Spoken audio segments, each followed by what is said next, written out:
So for our competitors who may see this, this is a kind of a clever addition to the building. It's not actually inside the building, it's just outside. So we don't really pay rent on this, but with a cover, it makes good storage. Yeah, absolutely. It's another little thing that we've evolved, trial and error, as you say. We do our graphics half scale to get our colors right. After we get our colors right, by hand, with a little hand setup, then we go through and make our transfers, and we know what ink to put down. So first we dial it, and we get it approved by the art department, and everybody signs off on it. Then it goes into production, and we make the transfers. It's laying down a final coat on this top graphics. But anyway, we can walk by them and then right on down.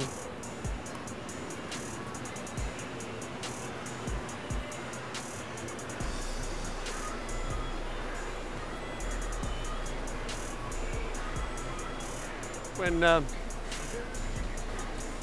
decks went from a straight kicktail to concave to spoon nose and then to double kicks, it was pretty much impossible for people to silkscreen the whole deck, but everybody wanted to see their whole deck decorated. So we had to develop on our own silkscreens that were curved to the shape of the board, and that we could pull the concave and the kicktails all in one pull. And that took a lot of trial and error. I don't think we have any of those sitting around, but it was something that nobody else knew how to do at the time. And one of the other members of our stalwart industry actually hired away one of our foremen to get the secret on how to make those screens.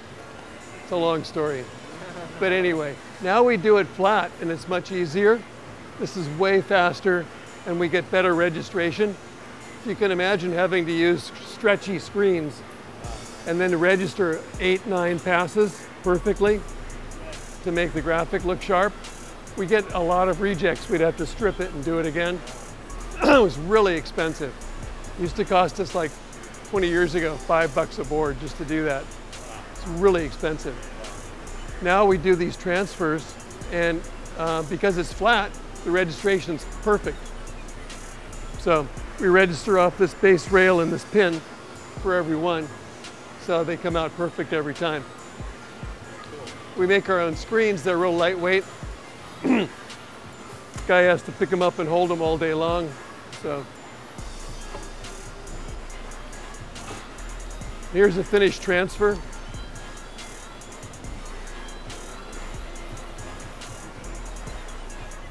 You can see that they're done upside down because we're going to stick the ink to the board. Right. And then this will peel off and it'll just leave the graphic. Here's one of those top transfers that you saw before being made. Oh yeah. This doesn't have the bottom on it yet. It'll get a transfer. It's being made, and now we're applying it to the bottom of the deck. It's been prepared, sanded, sealed, coated, and he's lining up the transfer with little lasers that he adjusts to get it centered, and he puts it on one particular part of the design so that he can get it in the same place every time. The rollers are 400 degrees silicone, and if you look below, you'll see we've shaped our rollers so they don't come this shape, but we shaped them for the concave so that we don't have to flatten the deck. If you have to flatten the deck, it weakens it. So this is a coating roller, and the heated roller is protected up here. So it's 400 degree silicone.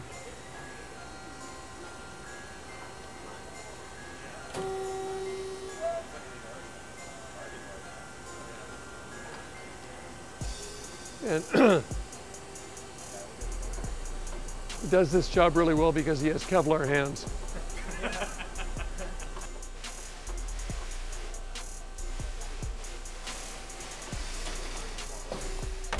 And if you look closely, you can see an indentation on both ends where it was on the press. That tells us this center line. So we have two center lines for drilling.